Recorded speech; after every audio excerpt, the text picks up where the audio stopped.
एक बार एक बहुत बड़ा नेता एक साधु के छोटे से आश्रम में गया। वह साधु के बारे में लोगों से बहुत सुना था, तो उसके मन में भी आया कि मैं एक बार जाकर देखता हूँ कि लोग उसकी इतनी तारीफ क्यों करते हैं। जब वह उस आश्रम में पहुंचा तो वहां पर एक छोटा सा कमरा था जिसमें एक कालीन बिछा हुआ था। वहां पर कुछ लोग नीचे बैठे थे और साधु जी सामने बैठे हुए थे। कुछ सवाल जवाब चल रहा था। वह नेता उस आश्रम में आया और उसके साथ 4 बॉडीगार्ड भी थे। यह नेता जहां भी जाता था लोग अपनी जगह से खड़े हो जाते थे और उसकी तरफ देखते हुए हाथ जोड़ते थे और सर झुकाते थे, लेकिन यहाँ पर ऐसा कुछ भी नहीं हुआ। साधु व्यस्त होने के कारण उसकी तरफ देखा तक नहीं। तभी नेता को लगा कि यह मेरी बेइज्जती है और वह इस बात से गुस्सा हो गया। नेता ने थोड़े गुस्से से साधु की बात को बीच में काटते हुए कहा, मैं आपसे कुछ कहना चाहता हूँ। साधु ने उसकी तरफ देखा और बोला, आप थोड़ी देर रुकिए, पहले मैं इनके सवाल का जवाब दे दूं, उसके बाद मैं आपसे बात करता हूँ। तब तक आप अगर चाहें तो बैठ सकते हैं। बस साधु का इतना कहना था कि नेता का चेहरा गुस्से से लाल हो गया और फिर उसने अपना सारा गुस्सा उस साधु पर निकाल दिया। अभी तक वह नेता बहुत ही तमीज से आप कहकर बात कर रहा था, लेकिन अब वह तू तड़ाक पर उतर आया। नेता ने उस साधु को कहा,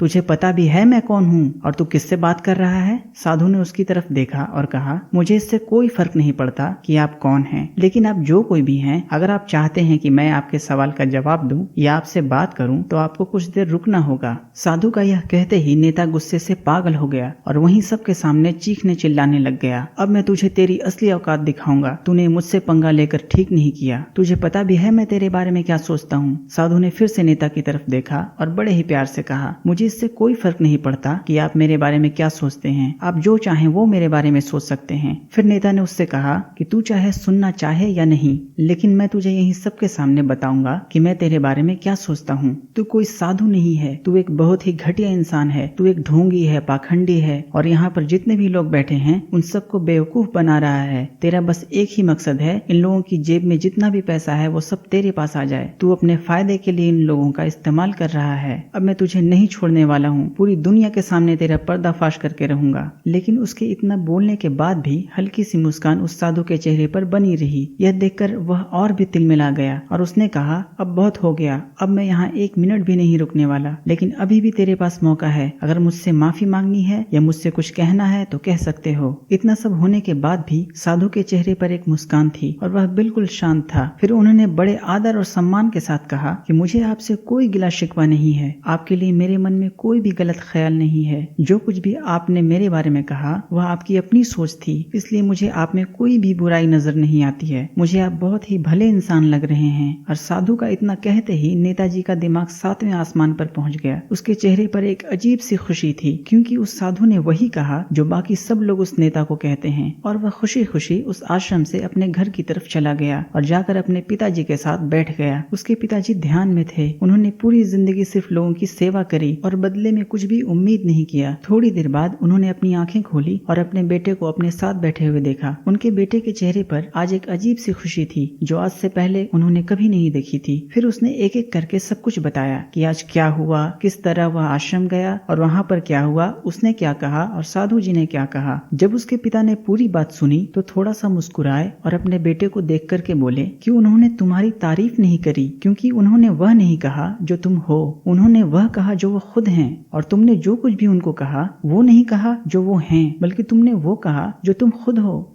दोस्तों, यह दुनिया तुम्हें वैसी नहीं दिखती जैसी ये दुनिया है, बल्कि यह दुनिया वैसी दिखती है जैसी तुम खुद हो। जिसकी नजर जैसी है उसके लिए यह दुनिया वैसी ही है। तो अगर तुम अपनी दुनिया को बदलना चाहते हो तो इसका सिर्फ एक ही तरीका है, अपनी नजर को बदलो। दोस्तों, इस कहानी ने अगर आपको थोड़ा सा भी मोटिवेट किया हो तो इस वीडियो को लाइक करें और इसे ज्यादा से ज्यादा शेयर करें। और अगर आप हमारे चैनल पर नए हैं तो इसे सब्सक्राइब कर लें, ताकि ऐसे ही कहानियों से आप रूबरू हो सकें। धन्यवाद।